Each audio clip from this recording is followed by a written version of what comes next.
My husband, Robert, and I met as high school classmates. Our story began during a school trip in our sophomore year. I had always dreamed of becoming a doctor, while Robert harbored aspirations of becoming a lawyer. We both pursued our dreams diligently and enrolled in our respective universities. Everything seemed to be on track, but Robert faced setbacks when he failed the bar exam 5 years in a row. Eventually, he transitioned into a sales position at a large corporation. Meanwhile, after 6 years of university and 2 years of residency, I fulfilled my dream of becoming an obstetrician. "Congratulations on becoming a doctor and achieving your dream, Amy," Robert cheered, genuinely sharing in my joy as if it were his own. "Thank you. I think things are going to get even busier now. I'm sorry if I have to cancel our dates more often than before. During my residency, I was called in for emergencies several times, and now as a full-fledged obstetrician, the responsibility is even greater. Babies come on their own schedule, so I have to be ready 24/7, 365 days a year. There won't be much time for dates or anything like that," I said, feeling guilty as I explained to Robert. To my surprise, he replied, "So why don't we just get married?" "Huh? Get married?" "Yeah, that way we can always be together. You can go to work whenever you need to. If we have a child and you suddenly have to go to work, I'll support you." Surprised by his unexpected proposal, I found solace in his comforting words. I remember tearfully responding, "Thank you, I really appreciate it. Being an OB-GYN is unique. It's about bringing life into the world. While we treat illnesses too, there's a joy in this field that's unparalleled. It feels like my true calling. I'm 35 now, and I've been practicing as an OB-GYN for 9 years. I've witnessed countless births and delivered many babies. However," I continued, "Robert and I have been married for 7 years, and we haven't had any children. We both adore kids, and initially Robert was enthusiastic about having a large family. He used to say, 'I want lots of kids. I'll work hard for them.' But that eagerness has waned over time. I used to believe that having children was a blessing beyond our control, but lately it feels less important. We hardly ever go out together on our days off anymore. Robert has been spending a lot of time locked away in his room lately. He's installed a lock on the door and always ensures it's secured when he's inside. Initially, we used to sleep together in the same bedroom after we got married. However, due to my unpredictable work schedule, which sometimes requires me to leave the house in the middle of the night, we decided to sleep separately to avoid disturbing Robert.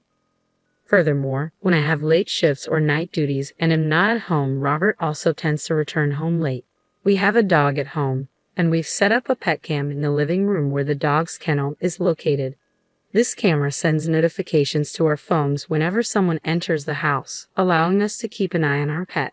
Both Robert and I are aware of the camera and can access its feed from our phones.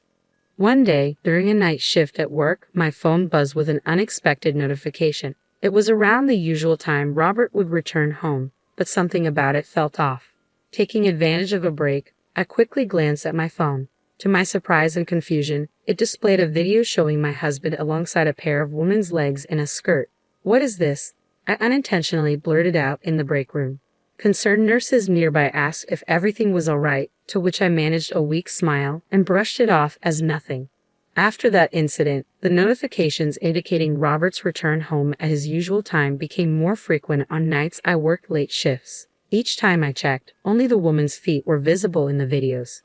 Anticipating Robert's usual reaction of feigning ignorance if confronted directly, I began marking my work shifts on our home calendar. On a day when I was off duty, I decided to wait to see who would accompany Robert home. As it turned out, it was my younger brother. Concerned about leaving our dog alone since the first instance I suspected another woman visiting, I had entrusted the dog to my brother's care. I waited in my brother's car for half an hour. True to form, Robert arrived precisely on schedule, accompanied by a woman who walked beside him, their arms linked.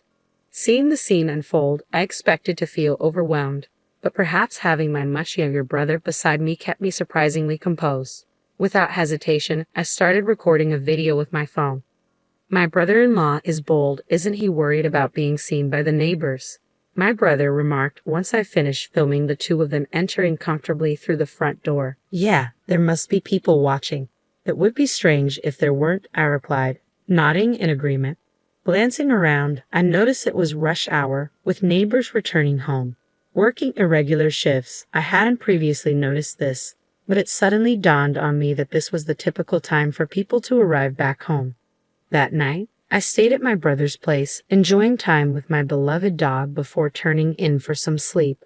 The next day, I decided to pay a visit to a neighbor whom I trusted and shared a close bond with. I asked about Robert and the woman I had seen with him. It turned out that the neighbor had also found the situation suspicious and had inquired about it. Robert had reportedly explained that she was his sister, a response that the neighbors accepted, knowing that I also had a younger brother. With this additional confirmation from my neighbor, I began contemplating when to broach the topic of divorce with Robert. Just as I was pondering this, a familiar face appeared unexpectedly in my consultation room, issuing a warning. "Thank you in advance," said the woman who entered with a worried tone, whom I suspected to be Robert's mistress. Suppressing a gasp, I quickly composed myself. Switching into professional mode, I calmly stated, "Congratulations, you're 8 weeks pregnant." "Really? That's wonderful, doctor. Do you think it's a girl or a boy?" she asked eagerly. "We can't determine the gender yet, but everything looks good at this stage," I assured her. "Oh, I hope it's a girl. He really wants a daughter," she murmured softly, gently caressing her belly. Without prompting, she continued, "I'm not married yet, but now that I'm pregnant, I'm thinking of persuading him to marry me." "Is that so?" I responded tactfully, careful not to upset her. "Actually, he finalized his divorce just 2 months ago. Traditionally, they say you should wait 100 days before remarrying." "Really?" she replied, surprised. "Is your boyfriend, the father of your baby, here at the hospital today?" I inquired. "Yes, he's waiting for me in the car," she answered. Her face lit up with joy. I informed her that I would like to speak with him as well. With a smile, she left to fetch him. 15 minutes later, after attending to other patients in the meantime, I called her back into the room. As expected, Robert entered behind her. He awkwardly muttered, "Excuse me," upon seeing my professional demeanor. "What? Huh? Why is Amy here?" he exclaimed, glancing at the nameplate on the office wall. "No way. I use my husband's surname, not my maiden name. While many female doctors opt to keep their maiden names professionally, mine was uncommon and challenging to pronounce. In contrast, Robert's surname was the most common in the state, likely leading him to overlook it at the hospital. In my workplace, there were no other doctors with my last name in the department, so I used just my last name on the nameplate. Seeing Robert's bewildered expression, the woman looked puzzled. "Amy, that's me, right? We came in together," she said, confused. "Of course, I'm Amy," I responded, taken aback. His lover's name is Amelia, so she must think she's Amy. But using the same nickname for your wife and mistress is beyond despicable. Caught off guard by his mistress, Robert stuttered, No, it's not like that." Sensing the need to clarify, I stepped in. "Amelia, my full name is Jamie. I also go by Amy." "What, Bobby? You been cheating, Bobby?" I couldn't help but find it almost comical that a 35-year-old man was being called Bobby in this situation. "Huh? Oh, I get it. You have her call you Bobby. Did you tell her where I work?" No, I completely forgot you work here," Robert stammered, clearly caught off guard. It appeared he either hadn't paid attention or never bothered to inquire about where I worked. Despite this, his mistress continued to confront him. "Bobby, who is this woman?" she demanded. No, Robert struggled to come up with an explanation. "Well, I'm not surprised," his mistress asserted. "According to what I've been told, Robert divorced me 2 months ago." Confronted by Robert's silence, I decided to clarify the situation for his mistress. "Amelia, I'm Robert's wife." "What, Robert? So you lied about divorcing her to marry me?" The mistress turned to Robert, incredulous. "It's not like that right now. Just please be quiet, Amy," Robert finally interjected. "What are you saying? We need to clear this up. You've been lying to me, haven't you?" I pressed, feeling the urgency to uncover the truth. I said, "Just stop," Robert replied, clearly flustered. It was understandable. Nobody could remain composed while being accused by their mistress in front of their wife. "When did your relationship with Robert begin?" I asked the mistress, who answered honestly, "About a year ago." "I see. So you were aware that Robert was married when you started seeing him?" "Correct." I inquired further. But Bobby told me his marriage was falling apart due to his wife's constant infidelity. The mistress defended herself. Even so, having a relationship with a married man could have consequences. I responded calmly but firmly. But he's already divorced, right? She asked, seeking reassurance. We're not divorced, Robert interjected, attempting to silence his mistress once more. However, his attempt only escalated their argument in the examination room. Several nurses noticed the commotion and entered the room. Realizing this could disrupt further consultations, I promptly called for security to escort them both out. Later that night, I arranged to meet them at a coffee shop to discuss everything. During lunch, I briefed my brother on the situation and asked him to join us. As we sat down together, my brother listened to the whole story intently. Then he asked a question that struck a chord. I know it's a strange question, but why didn't you two have any children? That's it. Thank you, little brother, I exclaimed, hugging him playfully and ruffling his hair like old times. My brother chuckled and pushed me away gently but offered his unwavering support. Let me know if there's anything I can do to help. I'm not afraid of anything anymore. From now on, I'm going to hit them with the hardest punishment. That evening, as we waited for Robert and his mistress at the coffee shop, they arrived and immediately accused me. You're having an affair too, aren't you? At these words, my brother spoke up. Long time no see, brother-in-law. How have you been? Huh? Brother-in-law? You don't mean? Robert stammered, confused. Yes, I confirmed. He was just a teenager when we got married. My brother and I are 9 years apart, and in the 7 years since our wedding, he had matured significantly, making it understandable that Robert didn't recognize him. My brother continued, I'm here today as a witness, so please keep that in mind, fixing Robert and his lover with a sharp, authoritative gaze. A witness? Robert blurted out. What he didn't know was that my brother had become a lawyer specializing in divorce cases. He had been aware of Robert's repeated bar exam failures and had tactfully never brought it up. More importantly, let's continue our conversation from earlier. Here, I brought this. I presented an envelope. Inside was a divorce paper with my portion already filled out. Sing this right now. What a considerate woman bringing the papers herself, Robert retorted, now looking rather smug as he quickly filled out the papers. Robert's lover, seemingly excited, exclaimed, After 100 days, I can officially be Mrs. CEO.